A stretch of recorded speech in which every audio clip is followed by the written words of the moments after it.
नमस्कार, मैं हूं सिद्धार्थ शुक्ला और आप देखना शुरू कर चुके हैं एसपीएन 9 न्यूज।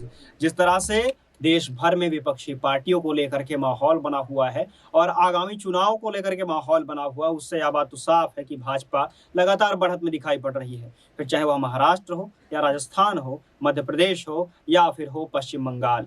यहाँ पश्चिम बंगाल की बात हम इसलिए कर रहे हैं क्योंकि पश्चिम बंगाल में भी एक तरफ ममता बनर्जी हैं तो दूसरी तरफ हैं राज्य के राज्यपाल। जी हाँ, राज्य के राज्यपाल की तरफ से अब ममता बनर्जी के ऊपर काफ़ी ज़्यादा अटकलें जो है वो की जा रही हैं, क्योंकि ममता बनर्जी के जिस तरह से उन्होंने बंगाल में होने वाले चुनाव के लिए, पंचायत चुनाव के लिए अपने आप को सशक्त दिखाया था, अपने आप को इस बात को लेकर के जो है वो प्रस्तुत किया था कि वह केंद्रीय बलों की निगरानी में चुनाव नहीं करने वाने देंगे। लेकिन आखिरकार सुप्रीम कोर्ट से लगाई गई लताड़ के बाद मजबूरन उन्हें बंगाल में सुरक्षा बलों को एक बार फिर से मौजूद तैनात करने के लिए मजबूर होना पड़ा। अब देखने वाली बात यह है कि एक बार फिर से ममता बनर्जी और पश्चिम बंगाल के राज्यपाल दोनों आमने सामने आ चुके हैं। इस पूरे मुद्दे पर लगातार विवाद जारी है, क्योंकि ममता बनर्जी बार बार आरोप लगाती चली आ रही हैं कि गवर्नर केंद्र सरकार की अगुवाई में, केंद्र सरकार के निर्देश पर बंगाल में अपनी सत्ता चलाना चाहते हैं, अपना शासन चलाना चाहते हैं। या कोई नई बात नहीं है, क्योंकि आप अगर देखें तो एक तरफ दिल्ली में केजरीवाल भी बार बार एलजी के ऊपर आरोप लगाते हैं और उनका कहना है कि केंद्र सरकार के कारण, केंद्र सरकार के द्वारा नियुक्त होने के कारण एलजी या फिर राज्यपाल, उपराज्यपाल अपने हिसाब से बातें करते हैं, अपने हिसाब से एजेंडे चलाते हैं, अपने हिसाब से नियम कानून में दखलंदाजी करते हैं। तमाम बातें हैं जो कि विपक्ष के पार्टियां, विपक्ष के नेता उन राज्यों में लगाते चले आए हैं जहां पर विपक्षी पार्टियों की सरकारें हैं। फिलहाल बंगाल में बवाल मचा हुआ है। बवाल इस लेवल से मचा हुआ है क्योंकि परिषदीय पंचायत समितियों और ग्राम पंचायतों के लिए पंचायत चुनाव होने वाले हैं। इस बात में जो है लगातार चर्चा हो रही है, हिंसा की खबरें भी आ रही हैं।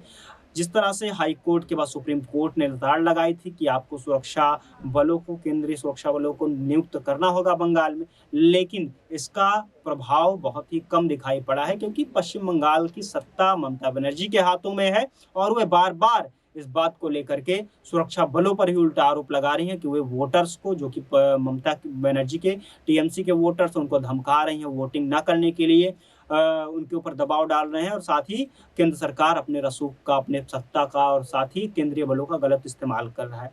ये सारी बातें हैं जो कि केंद्र सरकार के और केंद्रीय एजेंसियों के विरुद्ध कही जा रही है और केंद्रीय एजेंसियों के अलावा सुरक्षा बलों में से बीएसएफ के विरुद्ध कही जा रही है।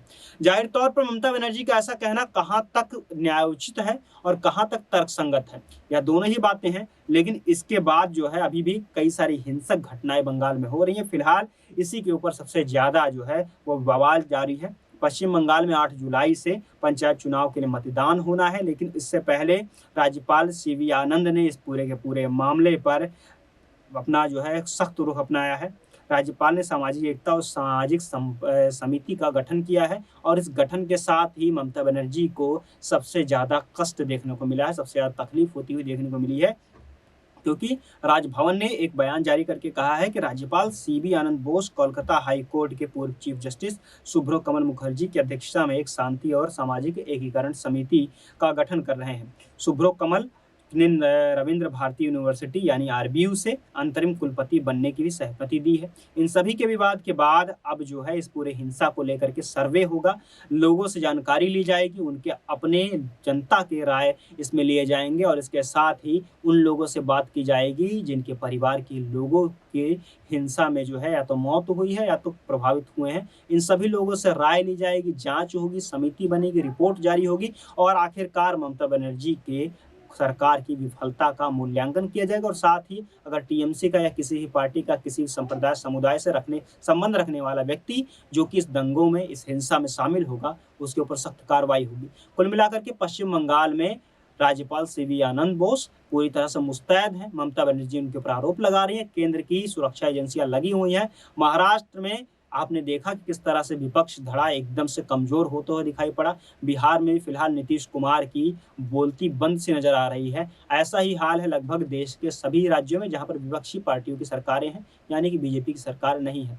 ऐसा सभी जगहों पर देखा जा रहा है। फिलहाल बंगाल में भी स्थितियां रोमांचक बनी हुई हैं, क्योंकि बंगाल में एक तरफ ममता बनर्जी हैं, जो कि अपनी सत्ता और रसूख के कारण जानी जाती हैं। साथ ही बंगाल में उनके ही समतुल्य, क्योंकि जिन्होंने उन्हें शपथ दिलाया था, या वह पद जो मुख्यमंत्री को शपथ दिलाता है राज्यपाल का, सीवी आनंद बोस, उनके खिलाफ बने हुए हैं, क्योंकि ममता बनर्जी के ऊपर लगातार आरोप लगा है। सुप्रीम कोर्ट ने भी यह लगातार लगाई है कि आखिरकार राज्य चुनाव आयोग की मौजूदगी के दौरान कैसे हिंसक घटनाएं बंगाल में इस तरह से घट सकती हैं। फिलहाल बंगाल के अलावा देश भर की अन्य खबरों पर भी हमारी नज़र बनी हुई है।